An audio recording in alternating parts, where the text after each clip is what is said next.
Hey there, it's Harrison from Limitless. I'm here making this video specifically about box jumping because I want to specify box jumping for the strength athlete. Typically, when people think about box jumping, they think about just getting up on the box, which is fair.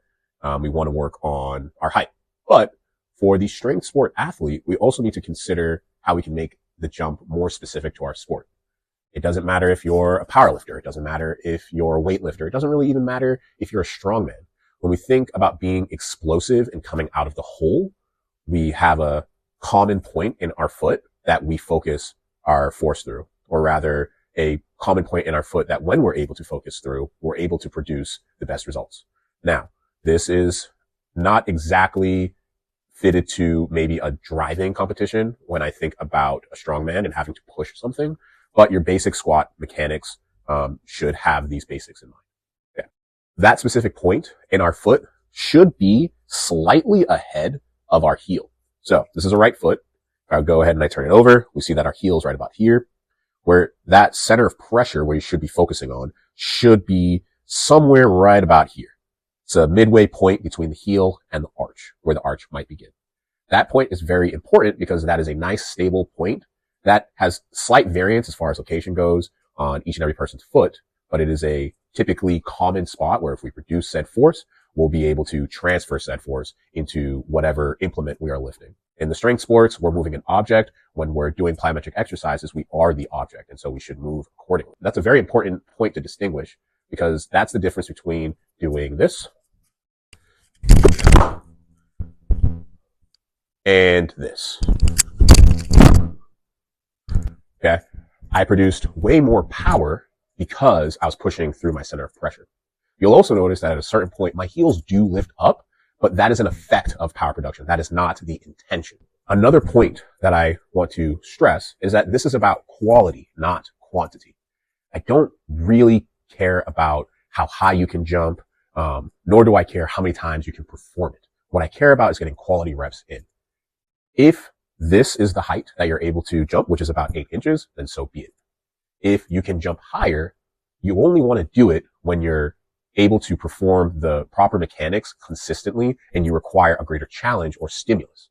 Because again, this is for our sport. Progress is only contingent upon you being able to produce same mechanics under that. You'll see in a lot of the literature talking about power production, we typically don't want to exceed 6 reps. I find that going beyond that, the jumping can still be performed, but it is not as effective, nor is it taking from the intended energy system, the energy system that is most specific to our types of sport. With that in mind, if you're finding that you're denigrating in your quality prior to that, I urge you to stop, take the rest, which can be anywhere from like 2 to 5 minutes, and then begin your reps again. While you're within your reps, I want you to think, I'm going to jump on, I'm going to take my time to come down, take that 5-10 seconds to, recuperate and then do it again. Because again, when we're doing our lifts, whether we're doing a deadlift, whether we're doing a squat, we are not doing these lifts for any more than maybe 5 to 10 seconds at best. And even then that's being wildly generous. Okay. So you're going to jump with the proper mechanics. You're going to put that force through the ground and then you're going to go ahead and land as such. Then you're going to take your time and come on down. Breathe again. Okay. Now, you'll notice that I'm jumping and not driving my knees up.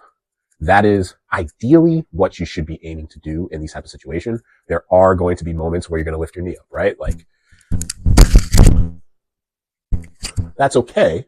But what we want to focus on is trying to keep from requiring that assistance as much as possible, because then that starts to call upon different parts of emotion that we don't necessarily need.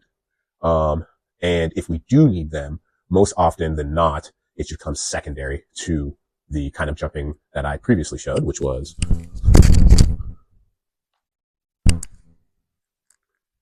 weightlifters. There might be a discussion to be had as to why you might need to go ahead and do a little bit of that knee driving up, but this is a general video and we can delve into those topics later.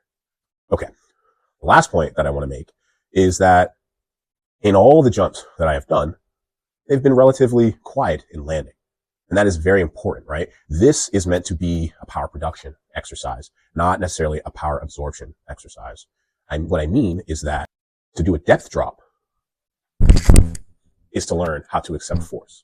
That is the purpose of it, right? Our muscles are taking that force and properly displacing them in healthy ways. What we're trying to do right now is just produce force. That's why we have a box. That's why we're not jumping over like a pole or a stick. The other reason for landing softly is that it gives your foot muscles an opportunity to learn control. If you're just slamming into the box when you're landing, well then you're taking that opportunity away from the muscles. And you're actually giving a lot of those forces to the joints, which is unwanted. They have enough work to do in every day and through our lifting. I do hope that this video was informative. And if you have any questions, please let me know.